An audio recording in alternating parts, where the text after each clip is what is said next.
welcome to another broadcast of The Soul of the Everyman on the ArtistFirst Radio Network. All past shows are available in podcast form. You can find them at ArtistFirst.com. Got a question or comment, you can send it to us. Hit us up at DJ@ArtistFirst.com. And now here they are. We call them the wise ones, Michael and Margaret Lyons. I don't know what to do with you.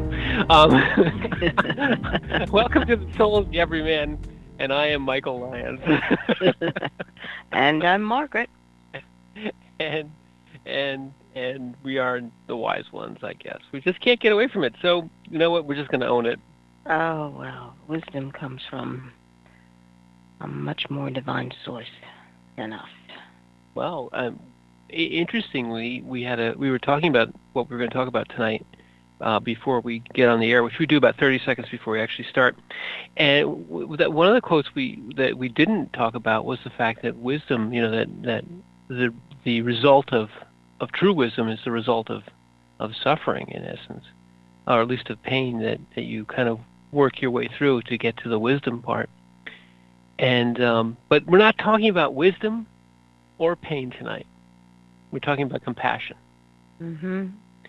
And compassion, we had a show not too long ago about passion.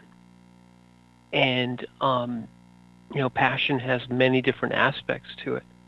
But compassion, the word itself, does have a component, certainly, of shared passion. This is kind of the if you dissect that word, that's what it really means. It means that you identify or you see or you resonate with the other's struggle or suffering or pain, and you have compassion in that you are them, they are you.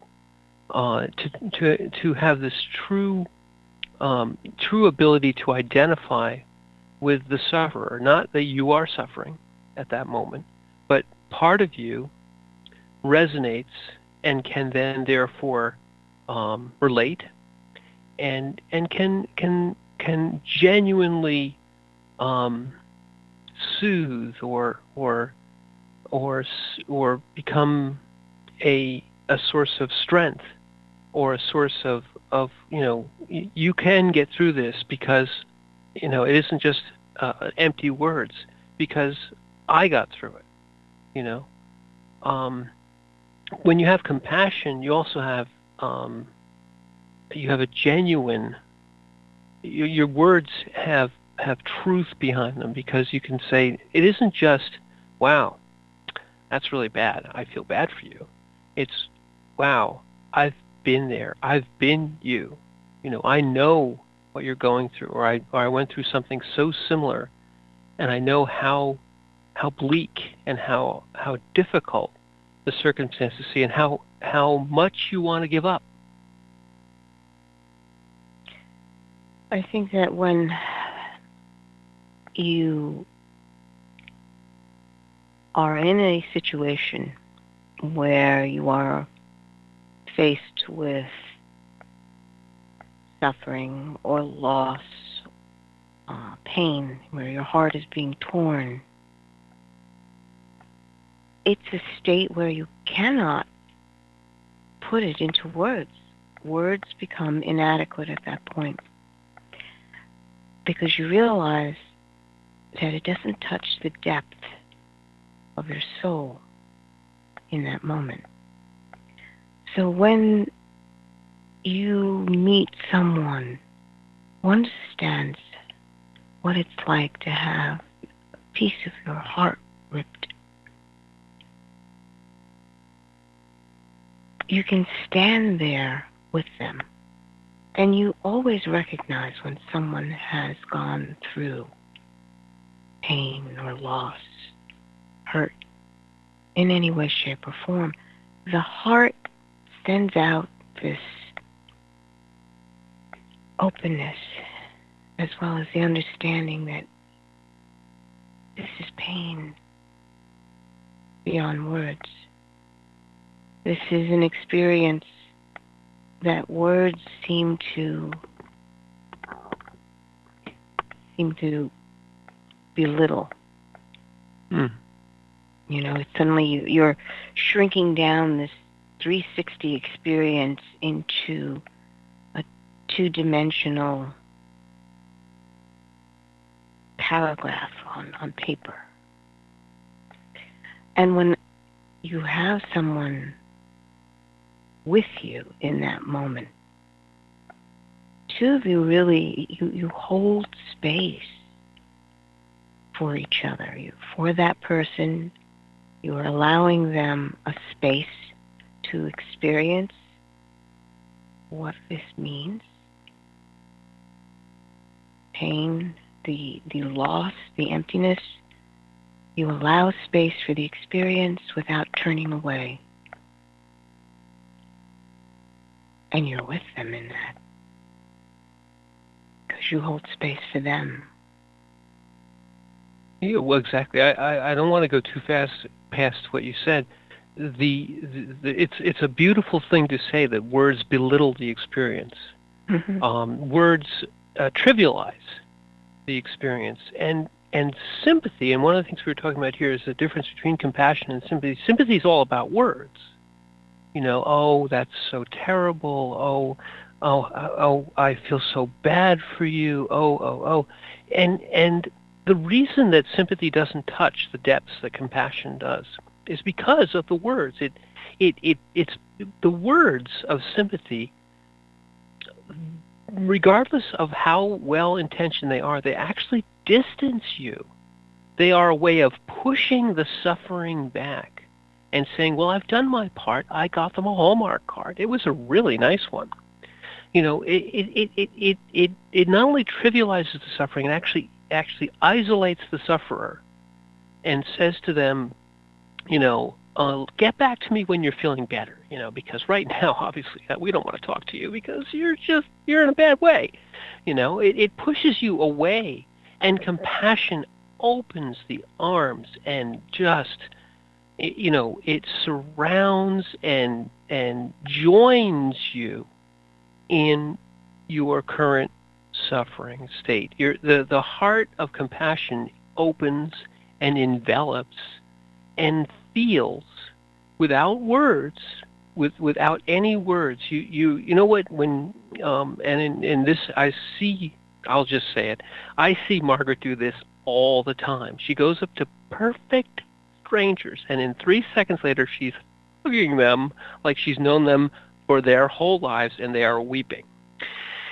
And the reason you do that, which is an amazing talent, and I am blown away every time you do it, because I am not that level of compassionate. I'm like, hey, how you doing? That's terrible. But Margaret she is so secure in herself, and and the recognition of the compassion, because you are a very compassionate person, opens these people up, and they just pour their experience pours out of them, and they feel such a sense of you know what I'm going through, you understand. And it isn't, they don't say those words, they just cry, and they just turn into puddles of goo, and I just stand there and go, oh, we should get a bucket or something. Tissue. Tissue, something, because and that is a unique and such an one thing about compassion is it takes incredible courage to be compassionate, because you really have to become vulnerable. You have to say to these people, not only do I understand your pain, but I'm willing to go with you into your pain. I will walk with you into the inferno, and we will burn together here. And that takes courage. You know, one of the things about compassion is it's not like sympathy, because sympathy doesn't take any courage. Sympathy is, oh, that's terrible, I'm going to go now. You know, because sympathy is actually an expression more akin to fear. And compassion is courage of the first order, because you are willing to just, walk that mile in those shoes over those burning coals with that person, and not for any other reason than you would have wanted it for your own self in your own pain. Now that's amazing courage. It's also incredibly human. And that is really the essence of the difference. Compassion is, I will join you, be you, courageously hug you, contact heart to heart in your current suffering, whatever it is. Mm-hmm. And this woman here, never mind the wise ones, the compassionate ones are the courageous ones. Could we get a new moniker? Except it would only be for her. I would be the sort of close to the courageous one. Stop. Go ahead. Stop. You are compassionate, my love. Nope. Get those people off my lawn. Ugh. Go ahead. Oh, my goodness.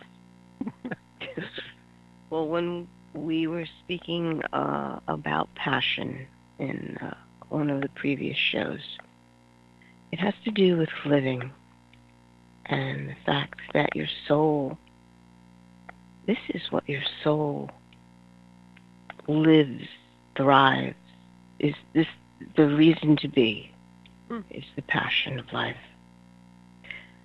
Compassion is when you are experiencing the passion of life and realizing that this world is not perfect. There are many things that cause pain, suffering on so many levels. And it realizes that everyone is broken in some way. And you give space for people's brokenness. And that's the beginning of having active compassion in this world. Reminding yourself that the person that looks ugly in front of you, acts ugly in front of you, you sit there and you go, the question of how do you love the unlovable? But you realize that this is a broken aspect speaking to you. And this person's speaking to you through a broken heart in some way, shape, or form. That's all it takes usually. Like, my heart's broken too. I know what it's like to have it shattered. Then you open. And you say, all right, Lord, I don't know what to do with that, but you have the helm. Whatever needs to come through, let it come through for this broken soul. And that is at the core of living a compassionate life. And it's not easy. Not easy at all. In fact, it's rather draining. Yeah, yes, and again, to kind of prosecute our theme, sympathy is easy. Mm-hmm. And sympathy is also, you mentioned that compassion is about, embracing the brokenness. Well, sympathy is all about, well, hey, you look pretty broken. Get back to me when you're better, And it's not so nice to be you. And I don't want to say that people who are sympathetic are in any way wrong. It's just it is a less courageous, less risky position. You're just saying, well, it sucks to be you, and moving on. And in self-defense of that sort of attitude, if you have compassion for the whole world, you will be burning all the time. And you see some of the greatest souls on earth who have compassion for everyone. Let's pick Mother Teresa for argument's sake.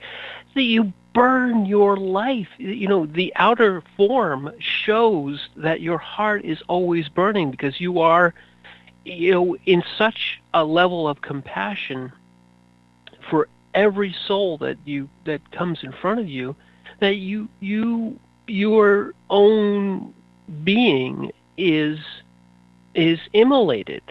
Passion is also about fire. We talked about that last time when we talked about passion. You will burn when you are being compassionate. you will, and it's not physical fire, but there is the amount of involvement of your spirit with theirs, your soul with theirs, is as though you are burning with them now. And sympathy is a self-defense mechanism. It's like, gosh, you're all, there's 15 billion of you. Just, I can't do all that at once. Okay, just one at a time. Or not today. I don't want to. I don't want to deal with you today. And but all, as you mentioned, all of us go through lives, and life is full of wonderful, happy moments, and many, many, many of them. But all of us go through broken periods. All of us become, in many ways, in a suffering state. And you, at that state, in that moment, you do want someone to be compassionate with you. So you have to give what you receive. If you want to experience compassion, it also becomes incumbent upon you to provide compassion. The sympathy, you can go through your whole life kind of being sort of sympathetic about your problems, and when you finally hit, and you finally hit a broken part in your life, you're not going to want sympathy. You're not going to people come by and say, "Oh, yeah, it sucks to be you," because doesn't that feel bad?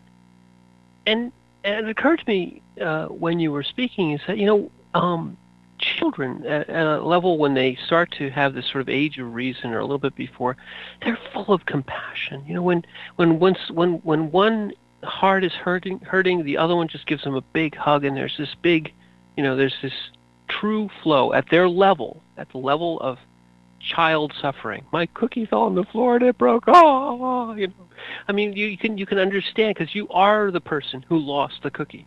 This is the beginning of understanding, that. But then there's a point at which we start to say, well, that's too risky. I don't want to deal with that, and just push away. It's much easier, safer, more, less involved. I don't want to deal with people. People are people, and it's also safer because again, when you're compassionate, when you're a courageous, compassionate person, you're also very, very vulnerable. You have to put yourself out there, to be rejected, to be burned, to be used in some regards by that person who needs you. And you're saying, yeah, I am you. I know you are in a bad place. I'm going to join you there. And it takes, as you said, it's draining. It's dangerous, draining work. And it is work in that regard too. You have to kind of steel yourself to be compassionate, because compassion and courage require fortitude. They require you to willingly volunteer for this. We put up a quote from a wonderful guy. His name was Bonhoeffer, and he was a priest in the Second World War under the Nazi regime. And look him up, because his life is well worth emulating. But what he's talking about is the compassion of a God who suffered with us, as us. That's, once you enter into compassion, you're not a God, but you are suffering with the person, as the person. And in that case, in that respect, you join your energy and your suffering in great courage with theirs. And when you think of it, when you're in that moment, what you find is, your well-being doesn't matter. You're not even thinking about yourself at all. It is selfless. And when it comes to sympathy, you're always functioning from the I center, because you are looking, well, what can I say that would help this person? Or what can I do that could help this person? Compassion, it doesn't even register what you're feeling at that point. All you know is that there is an emptiness in this heart that stands before you. And when you join with another heart, this is the interesting thing I find. The two hearts make a space for the divine hand to enter in. Because you're resonating, and it feels like one of the most miserable places you could possibly be, and it is. But when you have two hearts there, and the one heart is focused completely on the other, that initiates that compassion, that incredible frequency of love. That's when love can fill that empty heart or that brokenness, because you have a directive by the one with compassion for the other. And that's what I find fascinating about human relationships, because when the two hearts are in resonance with whatever it may be, it doesn't have to be pain and suffering. No. But when they are in resonance and the focus is always the other, that's when you open the door for that love, that intimate connection to occur. And yes, it does take courage to do that. But at the same time, above all else, it takes a willingness to express love. And if you understand that at the core of your being, this is what you're made for, this is why you exist, then things can happen for you and for them. Right. But I'll say that that's not the goal of compassion. You're not doing that for the goal. You mentioned about the fact that when you open up these hearts and there's a space. The difference between that and again in sympathy is you lose yourself in compassion. You don't even think about. There's no I in compassion. There is no I. But you are completely self-focused in sympathy. As you mentioned, it's all about what can I say. Let me turn it around. When people, you hear something from someone, you hear some bad news. So somebody comes in and says, my wife is sick and they don't think she'll live, and you have right there, you have this choice. And there's two choices, and the first one is easy. You just say, that sounds terrible. I'm so sorry to hear that. Or you almost have to, think to yourself, what will I say? It's almost this kind of fear of what should I say? What can I say? And the other side of it is you just say to that person, I hear you. I witness what you're saying. I don't have to say anything. I just have to be there. And one's an I state and a self-centered, and the other one's a being state. Compassion versus sympathy is the difference between hearing something terrible and thinking, well, what can I say? What can I say? And the reason that you stuck right there, what can I say, is there really is nothing that you can say. There is no word, which is what we said, which will encompass or in any way help the situation. Right. Because words and eyes, and I mean I, like I mean I, not the eye of the head, but eyes and words don't have the ability to do anything. They're inadequate. They're too small. They're too ineffectual and powerless. But the being state of the heart just says, I'm here. I see you. I am you. And then it goes from a solitary, sort of isolated suffering to something much greater. And regardless of the amount of pain that you see and you open yourself to, it becomes less. In sharing the pain, it becomes less, which is Yeah. amazing. No, it's true. It's true. When you have another heart that you can share this with, and people think it's got to be talking about what the problem is. Oh, And you sit there and you go, no, no, you don't understand. When the heart shares, it embraces whoever or whatever is there.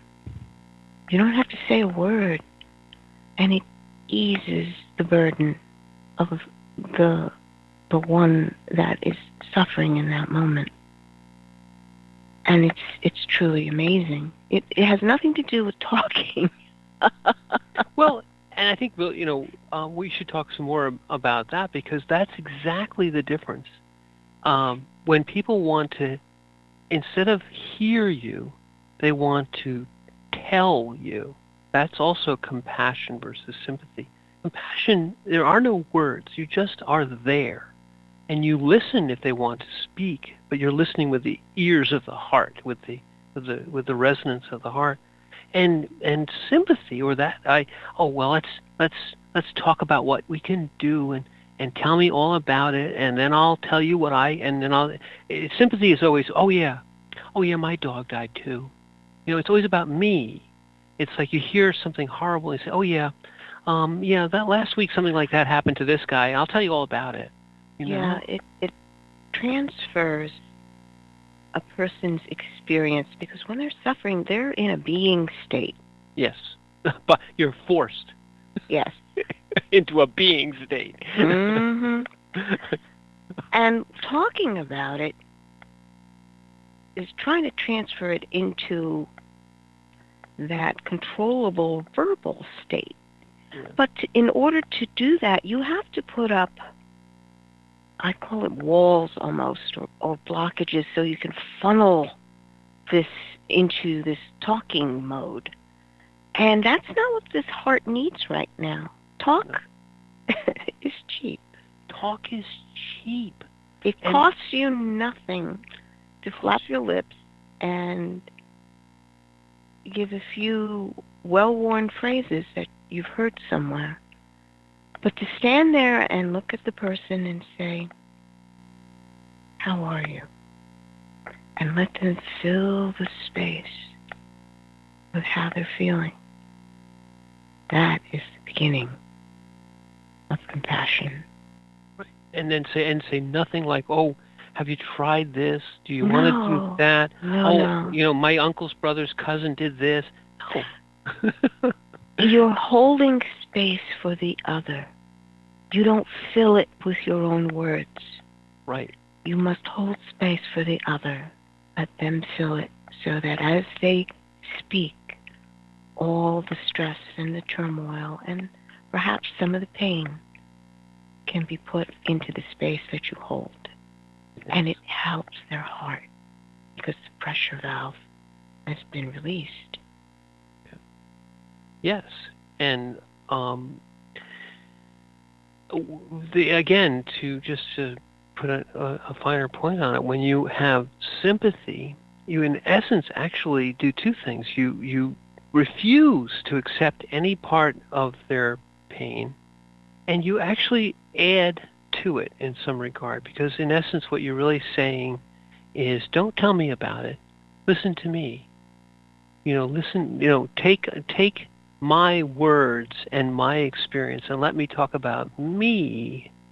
And the interesting part about that, very interesting part about that, is when you're speaking to someone who is in that state and they say that to you, you realize that they're speaking out of their own fear. Yes, always. Mm-hmm. And I fear that we're going to take a studio break, and when we come back on the other side, we're going to have compassion and talk more about suffering and all the other things we're talking about. Let's take a break.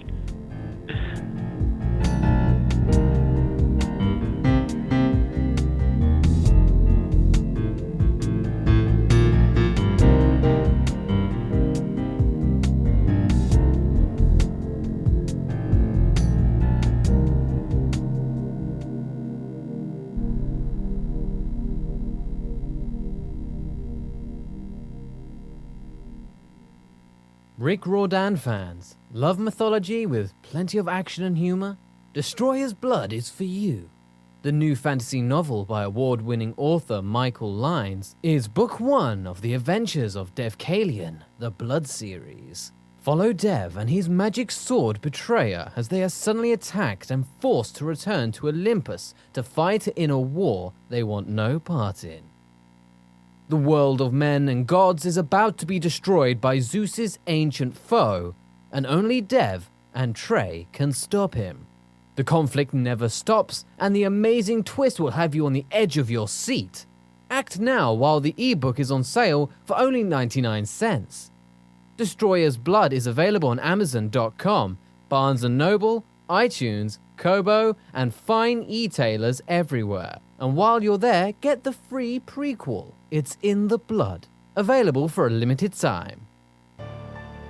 The Timeless Esoterica radio program with Dr. Bruce is broadcast on the fourth Monday of every month at 8 p.m. Pacific, 11 p.m. Eastern on ArtistFirst.com.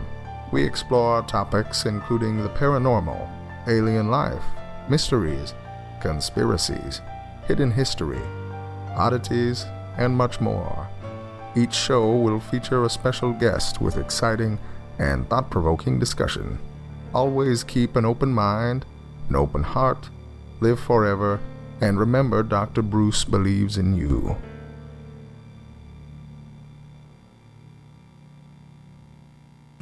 There is a Reaper is the story of 5-year-old Christopher Aaron and his life-changing struggle with leukemia.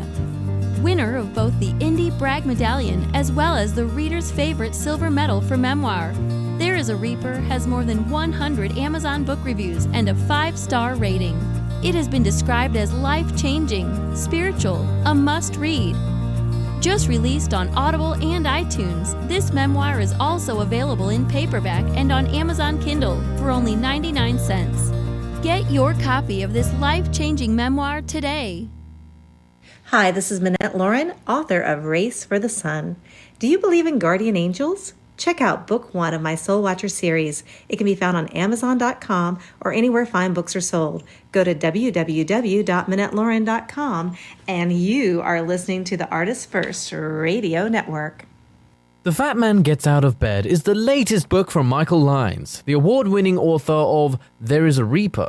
Featuring 13 original stories, this wide-ranging collection has everything. Forbidden love, gods versus demigods, weird invading aliens, sexy seductive artificial intelligence, and unusual passion between the living and the dead. All set amidst fantastic worlds of pain and loss and boundless joy. From the sublime to the macabre to the bittersweet, The Fat Man Gets Out of Bed will leave you breathless with laughter, brimming with tears, trembling with suspense. Available now on Amazon.com, Google Play, iTunes, Kobo, and fine e-tailers everywhere.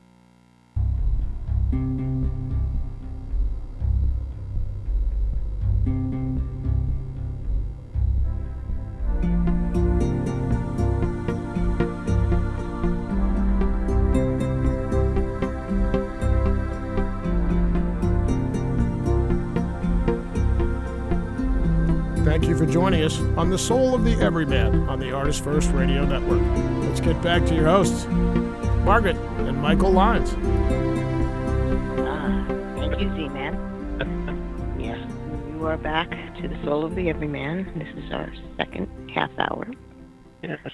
And we are having a discussion about compassion versus sympathy. Mm-hmm. And we kind of left off with in essence the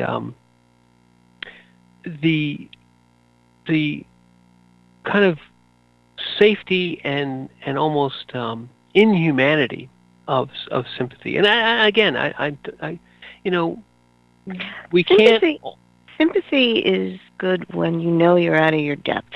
Maybe that's the best way to term it. But just be honest. I think that's true. But I think sympathy is also a very kind of cold, sort of eye-centered, and sort of a mental position. And the reason that I say that is that you can be sympathetic and be very, very sincere. Really feel badly about whatever the situation is, but you don't. It is not a listening position. It is a speaking and I-centered position. Sympathy also almost kind of engenders sympathy, and the reason I say that, Margaret, is this: is that if you're sympathetic about a situation, what often happens is that later on, you'll use that same sort of set of facts about that situation to relate to another similar situation. Oh yes, I remember back when the hurricane of XYZ happened, and 17,000 people died, and now 15,000 people died. It's better. It's got to be better, right? It's less people. So it sort of objectifies the persons who are really involved. The actual person. Sympathy, you could be sympathetic about tens of thousands of people at once, but compassion is a one at a time, one on one at one time kind of thing, and which is why compassion is so much harder. You literally have to find a person and be compassionate with them. You can't. I think it may be under very special circumstances, but you can't be compassionate, truly compassionate, to a multitude, because unless you see each one of them as an individual, because that compassion is a me to you. It's two hearts, yours, fully involved. You don't have enough. You don't have anything left over for another person at that moment. Compassion is a serial thing. You're serially searing in pain or whatever it is with that person. You're connected. Sympathy, you can be sympathetic to 1 million. Oh man, that sounds terrible. Bam. Sympathetic to 1 million. It's like, woof, what's that? Like, turn around, I'm going to do another 1 million right now. Man, that looks terrible. I hate to be you. Done with that. Moving on. But compassion takes so much more involvement. It takes so much more. It literally it prevents you from moving out of the moment. It stops you both in a being state, in the now. That's the other thing, Margaret. Compassion is a now thing. Sympathy is a future, past, done with that, moving on. It's so much easier, and therefore so much more seductive, but so ineffective in essence also. And like I said, it's sort of dehumanizing in some very important way. You can't be compassionate with everybody, or you just burst into flames. Boom. True. But the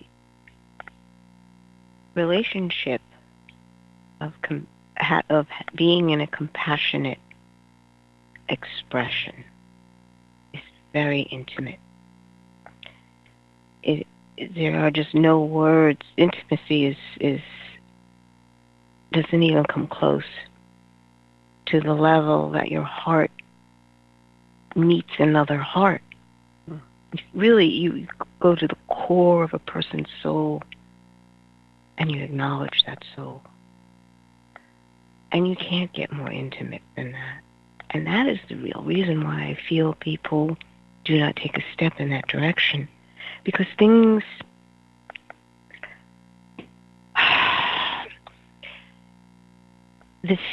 the heart resonance has to be right. There's a fullness, there's a very high frequency for something like that. And most people don't want to let go of the circumstances that are surrounding what's going on. You really have to let go of all the circumstances and be focused on the heart that's hurting. The heart that's hurting. Not if someone's abusing their body with drugs or alcohol or something, it's not that. It's the heart within there that's just in such misery that the only thing it can think of is numbing it. Not even getting out of, just numb it. I don't want to feel anymore. And in that sense, that's when you begin to shred yourself. You know, as a human being, you were meant to be whole and complete, even though you are in pain. But when the heart is together and you're experiencing what's going on in your life with all of you there, there's an inner strength that comes. There's no words for it. You realize that your heart is the thing that keeps you going. This is where your strength comes from. This is where you don't go crazy. Yes. Mm-hmm. And to protect that heart, no matter what it is, no matter how much pain, no matter what it is, saying, no, the heart, that is eternal. I will not give that up. Giving up to other things, to outward circumstances, to despair.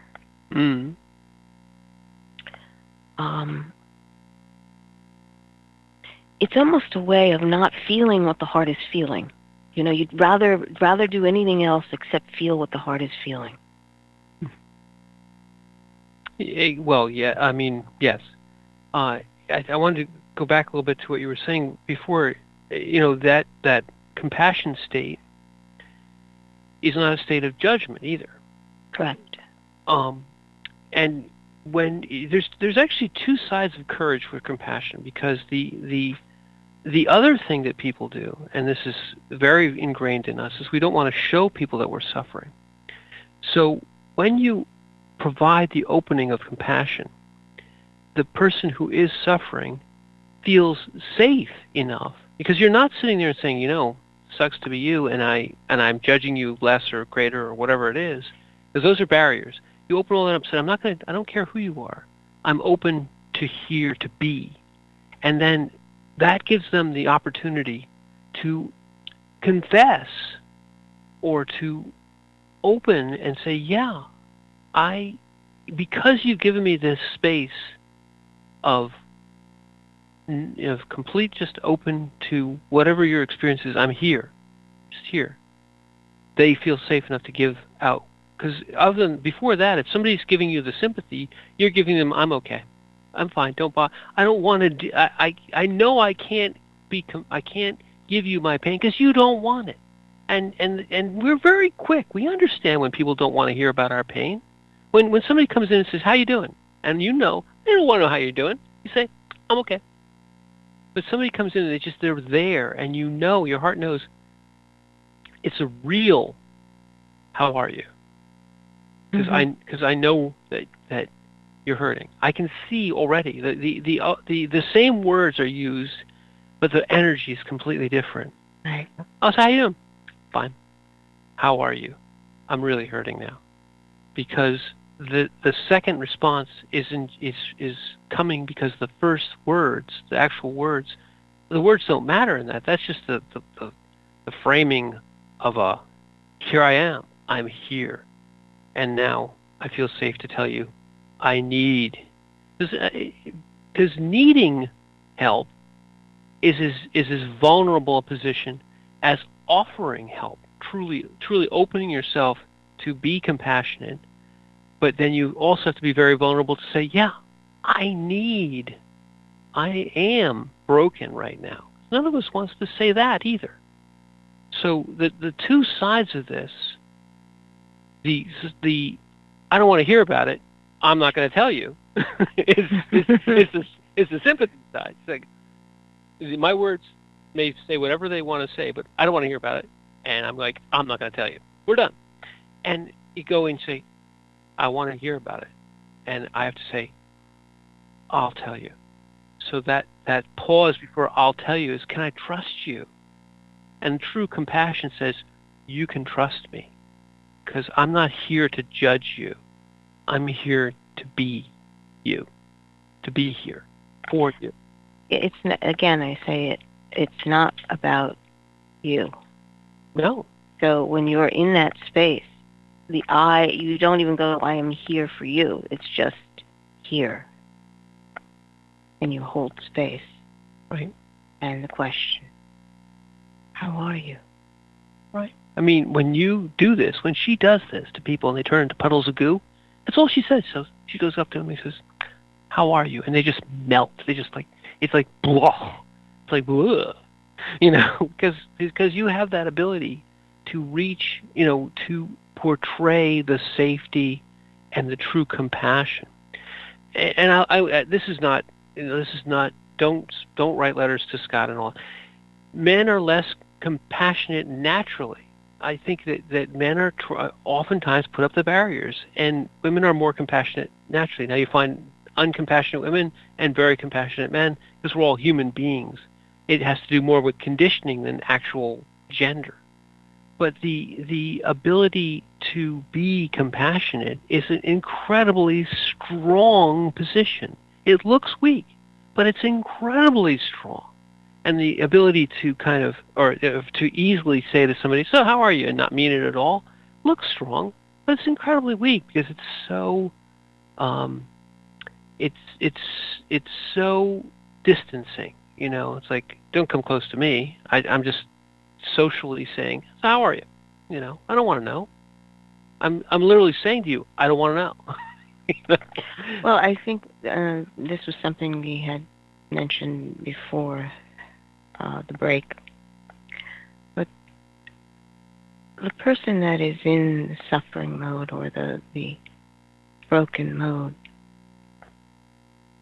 knows when a question like that is asked where it's actually coming from. You can always tell if that question was from this other person's heart and if they really care. Or if this is I'm mouthing this because this is the way I've been trained to do it. And being polite. Mm-hmm. And you know that if they're speaking from this habit form of training, there is fear within them that is actually speaking because they can't go into that deeper state. And it usually, according to the conversation that happens after that point, that's when it rears its head. If they continue to talk to you, you usually find out that they're afraid of death. Right. Or they're afraid of pain. Or they're afraid of life. Right. Or losing control. Yeah. Or regret. It comes out so readily in conversation with another person that the person that's trying to offer the sympathy doesn't even realize that they're actually revealing what is covering their own heart. Yes. And why they can't go into the deeper compassion. Right. Yes. We mentioned earlier that compassion comes in many times when you have no other choice. You said, you have not been given the choice to be broken. You're just broken. When you have two people, you don't need more than that, but you have at least two people where both have been broken by circumstance, whatever it is, when you see it in the cancer wards, for argument's sake. There's tremendous compassion there because you both know that there's no facade. I'm in the cancer wards and you are too. Well, there's a good reason for that. And there's no saying, well, how are you? Because we both know how we are. We're both in a big mess. And the heart is broken. But the interesting, wonderful, amazing thing about that is that, and we just said it, is that those two broken people sharing, being there for each other, lessens the brokenness of both of them, which is amazing because they're both, wounded. They're both under a sentence of death. They're both unable to in any way change their situation, but it does change in just the simple act of being in the presence. So you don't have to be unbroken to be compassionate, and in expressing compassion, you can also be saying to the other person, I'm just as broken as you are. I am maybe even more in more need and more, but it doesn't lessen the benefit. It enhances it in some ways. Well, having that space open where the two are recognizing the loss, the pain, the suffering, the agony. In that moment, what is being said is, I see you. Mm. And there is no rejection. There is no walling off from that experience. I stand with you in that pain, and it's fine. Mm. I am I am here with you. But isn't it fascinating? Just what you said, I am here with you. Because if you think about it from just a sort of a, common sense, you're both broken. So putting two broken things together is just worse. There's just more broken. But in fact, it's not the case at all. In fact, putting those two broken things together heals both to a certain degree, makes them both better, and it makes no sense whatsoever. It's like taking two broken toasters and putting them in a room together, and you have all of a sudden both toasters work. That's a stupid analogy, but the point is that from the common sense point of view, having two people who are wounded and broken and be there for each other and suddenly realize that made both of them feel better and actually be better a little bit or a lot.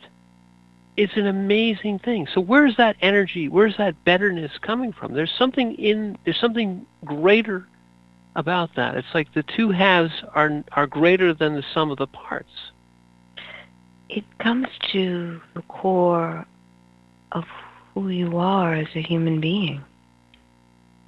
You exist in that moment completely alive, regardless of the circumstances. And the two of you are completely alive, regardless of the circumstances. You touch upon the eternal part of who you are. Both of you do. That's it. And when you touch on the eternal part, nothing is insurmountable, because you realize in that moment that this is why you came here. You came here to live. And in this moment, I am alive. And it is a now moment, and it is a moment. And it's a shared moment. And it's a shared moment. You're both witnessing and being witnessed. Correct. You're both validating and being validated. Correct.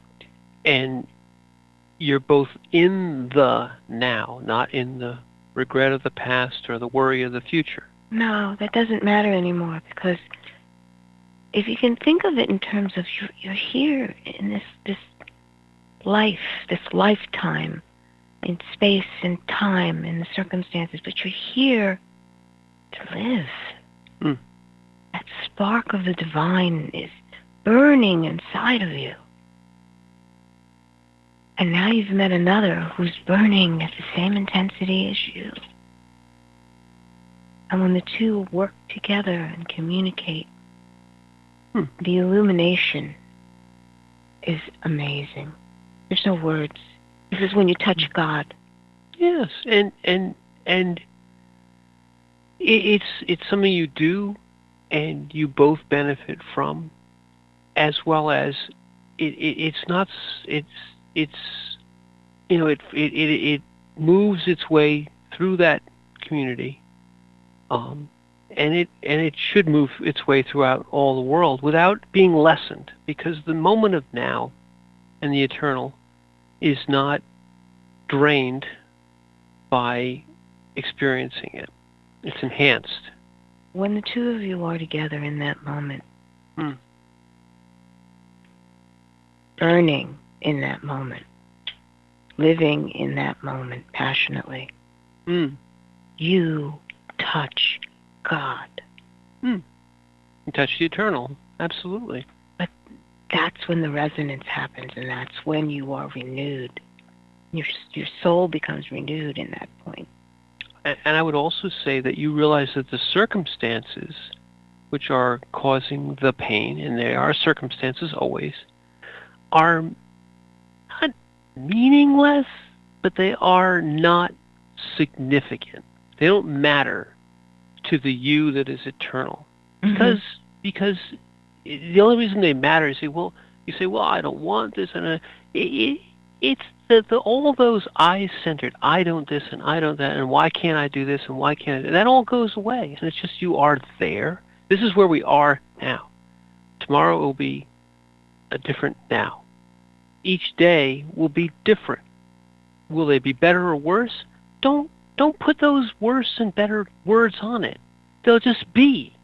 They'll be another thing, and you're in that now. Don't borrow the trouble of the future. Don't regret the immutable past, because none of that matters. That's where you realize that the circumstances don't matter. That's why the kids in the wards, in those pediatric cancer wards, just played and did what they wanted to do and just shared that moment in the now, because they say this is going to happen and that happened and this was bad and that's going to be bad, and nope, today, right now, let's play.